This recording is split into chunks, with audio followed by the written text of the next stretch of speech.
నమస్కారం తెలంగాణ 24 న్యూస్ కి స్వాగతం. మన తెలంగాణ మన వార్తలు. నేను సంధ్య.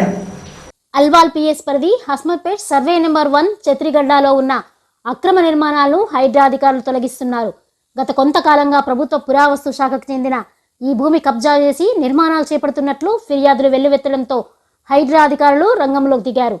భారీ పోలీసు బందోబస్తు నడుమ చర్యలకు ఉపక్రమించిన హైడ్రా అధికారులు అక్రమ నిర్మాణాలపై ఉక్కుపాదం మోపుతున్నారు. స్థానిక పోలీసులతో కలిసి హైడ్రా సిబ్బంది జేసీబీల సహాయంతో కూల్చివేతలు ప్రారంభించారు. 10 ఎకరాల పైగా ఉన్న ఈ ప్రభుత్వ భూమిని అక్రమార్కులు కబ్జా చేసి నోటరీ ప్లాట్ల పేరుతో విక్రయాలు చేస్తున్నారని తెలిపారు. ఎలాంటి అవాంఛనీయ ఘటనలు చోటు చేసుకోకుండా పోలీసులు పహారా ఏర్పాటు చేసి అక్రమ నిర్మాణాలను నేలమట్టం చేస్తున్నారు. అక్రమ నిర్మాణాల తొలగింపు పూర్తయిన వెంటనే కంచె ఏర్పాటు చేసి ఈ భూమిని హైడ్రా అధికారులు స్వాధీనం చేసుకోనున్నారు. ప్రభుత్వ స్థలాలు, చెరువులను ఆక్రమిస్తే కఠిన చర్యలు తప్పవని హైడ్రా అధికారులు హెచ్చరిస్తున్నారు.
మరిన్ని అప్డేట్స్ కోసం చూస్తూనే ఉండండి తెలంగాణ 24 న్యూస్.